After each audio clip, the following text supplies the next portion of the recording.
Where We Got the Bible, Our Debt to the Catholic Church by Reverend Henry Graham. Chapter 14, A Deluge of Erroneous Versions.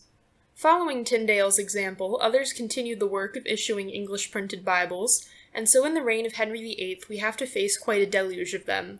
One by one they came forth, authorized and unauthorized, printed and published by irresponsible individuals, full of errors, with no proper supervision, and having no other effect, as we shall presently see, than that of drawing down contempt and disgrace upon the sacred scriptures. 1. The English Church was now separated from Rome, and the English bishops were mere puppets and slaves at the beck and call of the royal tyrant Henry. They exercised no real independent jurisdiction over either clergy or people. The governor and ruler in church and state was the king, and consequently no ecclesiastic could undertake responsibility in regard to the publication or suppression of Bibles without the will of his imperial master. So long as Henry made no objection, any printer or publisher or literary hack who thought he saw a chance of making a little money out of the venture would take in hand the publishing of a new version of the Bible. George Joy, for example, took this course in regard to Tyndale's Bible, and in consequence, 1535, brought down upon himself a volley of bitter and unchristian reproaches from that worthy who, as I have said before, was a man of uncontrollable temper and scurrilous language when thwarted or resisted. In reply to this tirade, George Joy published an apology in which he showed that the printer had paid him only 4.5d for the correction of every 16 leaves, while Tyndale had netted £10 for his work, and besides, he exposed in fine style the departure from the truth of which Tyndale had been guilty in boasting of his translation and exposition as if it were his own, whereas Joy shows it was really Luther's all the time, that Tyndale did not know enough Greek to do it, and had only added fantasies and glosses and notes of his own imagination to the work of others. However, we have no time to dwell on the quarrels of these pious Bible translators, else we would never reach the end of our historical review. Let us enumerate briefly the versions that saw the light in rapid succession during the reign of Henry VIII. 2. There was Miles Coverdale's in 1535. Coverdale was a priest who married abroad and kept a school. In the after years, King Edward VI granted him and his wife Elizabeth a dispensation to eat flesh and white meats in Lent and other fasting days. It is wonderful what power the kings of England had in those days.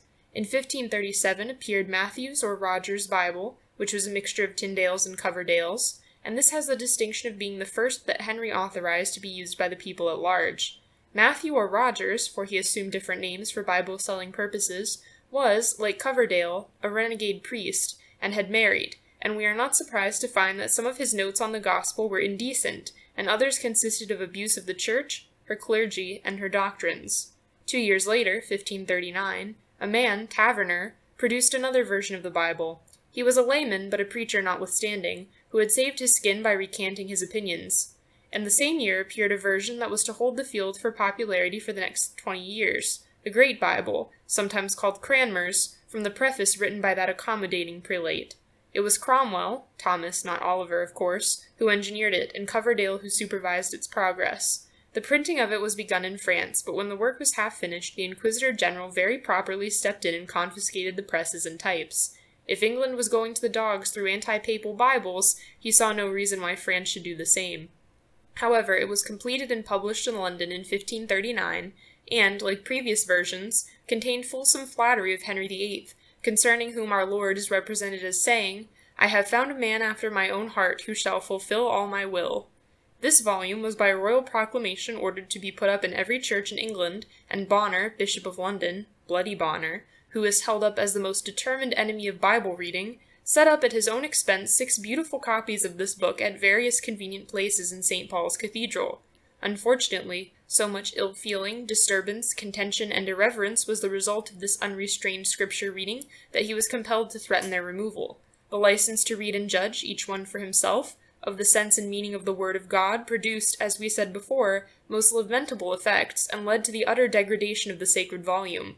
Not that there was any eager desire or thirst for it, or any great or general use made of it, for the printers often complained of the large stock left, unbought, on their hands, and begged that persons should be compelled to purchase them, and besought that no fresh editions might be published, and we have seen that acts had to be made to force people to buy them under threat of fine and imprisonment. But yet those who did read the Bible made it only a matter of altercation and contention and argument, and brought it down to the depths of disrepute and contempt. The extent to which this evil had spread may best be judged from the pathetic lament of Henry VIII himself in his last speech to Parliament.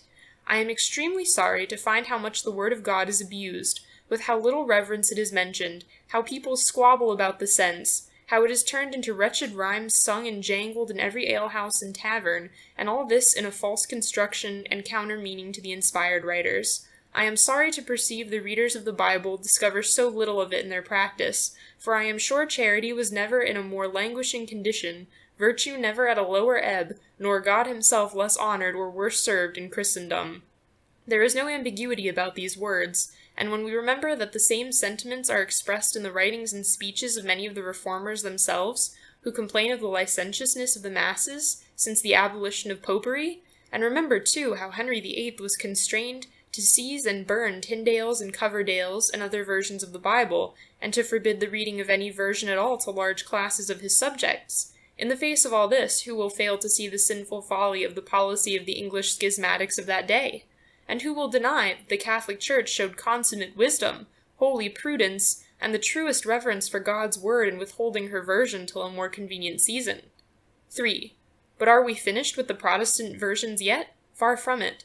Henry VIII certainly authorized no more, for the simple reason that he went to judgment in 1547. No new edition came out in Edward VI's reign, 1557 to 1553, but in 1547 one was published that owed its origin to William Whittingham, a layman who had married a sister of John Calvin's wife, and who was made Dean of Durham. Whittingham's Bible, issued at Geneva, perpetuated the corruptions of Tyndale's with an epistle of Calvin added to the epistles of St. Paul and the other apostles. During the reign of Bloody Mary, 1553 to 1558, who, of course, hated the scriptures like poison, being a bigoted papist and the wife of a Spaniard, there were, strange to say, no proclamations against scripture reading, nor is there to be found any trace of opposition on the part of either the Queen or of her bishops to the Bible being read or printed in the vulgar tongue. So says Mr. Blunt, the Anglican historian. With the accession of the Virgin Queen Bess, however, a new Bible saw the light in 1560 at Geneva, which was the work of the nonconformists resident there, and it is known as the Genevan Bible, though Bible collectors know it more familiarly by the title Breech's Bible, from its rendering of Genesis chapter 3 verse 7. They sewed fig leaves together and made themselves breeches.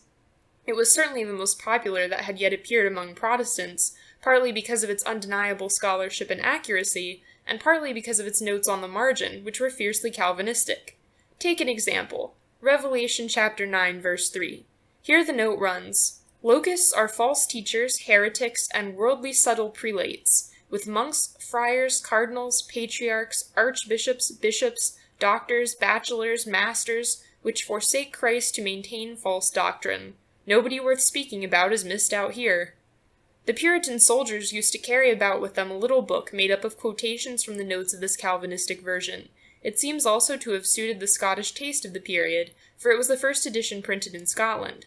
So little, however, did the great mass of the people in this country care for any Bible in English at all, that the Privy Council passed a law compelling every householder possessed of a certain sum to purchase a copy under a penalty of £10.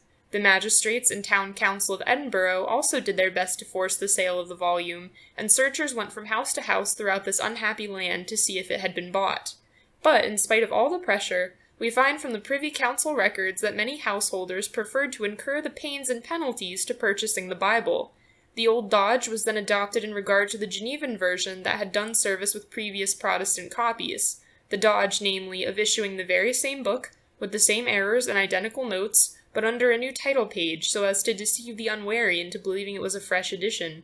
The trick had to be played, of course, by the unfortunate and impecunious printers and booksellers who had large stocks of Bibles unsold on their shelves, and the perpetration of this fraud helped the Genevan editions considerably. But the Elizabethan bishops soon found that this Bible, with its violent Calvinistic notes and teaching, was undermining the popularity of the Church in England. So Matthew Parker, Archbishop of Canterbury, set himself the task of providing another version that would be less offensive to the High Church party and more favorable to Anglicanism. The result was the Bishop's Bible, which appeared in 1568 and took the chief place in the public services of the Church, though it never displaced the Genevan in the favor of the people. We are close now to the moment at which the first Catholic version, and up till today the only one ever sanctioned in English, appeared. But, There was still one more Protestant version which, as it is yet the principal recognized Bible of the Protestants of the British Empire, must not be omitted. I mean, of course, King James's version of 1611. It is the 300th anniversary of this, commonly called the Authorized Version, that English-speaking Protestants are everywhere celebrating this year. 4. Neither the royal pedant himself, nor anybody else, seems to have been satisfied with any of the Bibles then floating about.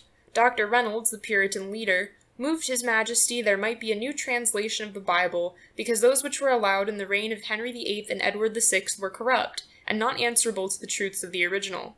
James, great scholar as he thought himself to be, professed that he could never yet see a Bible well translated into English, but the worst of all, His Majesty thought, the Geneva, a judgment we cannot be surprised at, considering that that version openly allowed disobedience to a king, and blamed Asa for only deposing his mother, and not killing her. 2 Chronicles, chapter 15, verse 16. Moreover, he declared that some of its notes are very partial, untrue, seditious, and savored too much of a dangerous and traitorous conceit. Hence, a large band of translators was appointed, and in 1611 there was finished and published what has proved to be the best Protestant version that ever appeared, one which has exercised an enormous influence not only on the minds of its readers, but also on English literature throughout the world. In 1881 to 1885, this version of the King James was revised, but whilst acceptable to students, the revision has gained no hold upon the people at large. 5. How long it will be before another Protestant version appears, he would be a bold man who would venture to prophesy, but that others will spring up and add to the number of the wrecks that already strew the path of Protestantism, we may confidently predict. I have given a goodly list of corrupt and erroneous versions, but please do not imagine for a moment that my catalogue is anything like complete. I have merely mentioned those that were commonly used and secured a certain amount of popularity and authority from Protestant headquarters. But there are, I am safe in saying, hundreds of other editions that flooded this unhappy realm from the time of Tyndale, some from foreign countries like Holland and Germany and Switzerland, and some produced at home, but all of them swarming with blunders and perversions. On glancing over a bookseller's catalogue the other day, my eye happened to light on some of those that have attained notoriety for their absurd mistakes. There is, for example, the He Bible and the She Bible, so called from the hopeless mixing up of these pronouns in the Book of Ruth. The He Bible has one set of errors, and the She Bible another. There is the Wicked Bible, from the word not being omitted from the 7th commandment. There is the Vinegar Bible, from printing vinegar instead of vineyard, and thus producing the parable of the vinegar. This Bible was printed by a man called Basket, and is now vainly sought for by collectors on account of its numberless errors. Indeed, it was witfully called the Basket Full of Errors. There is the Murderer's Bible, from the words of our Lord being thus printed, but Jesus said unto her, let the children first be killed, instead of fed. Then we have the Whig Bible, and the Unrighteous Bible, and the Bug Bible, and the Treacle Bible, and no end of other kinds of Bibles, all crammed full of mistakes and corruptions. The Pearl Bible, for instance, published by Field, the parliamentary printer, has 6,000 errors in it. A famous book was written by a man named Ward in the 17th century, entitled Errata of the Protestant Bible, containing a formidable list of, I should not like to say how many thousand errors in the various versions. No one has yet succeeded in refuting Ward's errata. It stands as a gruesome commentary on the history of Protestant treatment of the inspired text. I came across a curious and rare book one day in Glasgow University Library, written in 1659 by a Protestant, one William Kilburn, entitled Dangerous Errors in Several Late Printed Bibles, to the Great Scandal and Corruption of Sound and True Religion. He enumerates the errors, omissions, and specimens of nonsense that he discovered in these editions, many of them imported from Holland, and mentions that a gentleman had unearthed 6,000 mistakes in one copy alone. 6. But time would fail to tell of all the corruptions and perversions of the original texts, which are to be found in practically all the Protestant Bibles, down to the present time, and whose existence is proved by the fact that one after the other has been withdrawn, and its place taken by a fresh version, which in its turn was found to be no better than the rest. Is this reverence for the Word of God? Which of all these corrupt partisan versions was the rule of faith? The Bible, and the Bible only, we are told, but which Bible, I ask? Or had Protestants a different rule of faith according to the century in which they lived, according to the copy of the Bible they chanced to possess? What a mockery of religion! What a degradation of God's holy word, that it should have been knocked about like a shuttlecock, and made to serve the interests now of this sect, now of that, and loaded with notes that shrieked aloud party war cries and bitter accusations and filthy insinuations. And this is zeal for the pure and incorrupt gospel. This is the grand and unspeakable blessing of the open Bible. It only remains now to show by contrast the calm, dignified, and reverent action taken by the Catholic Church toward her own book.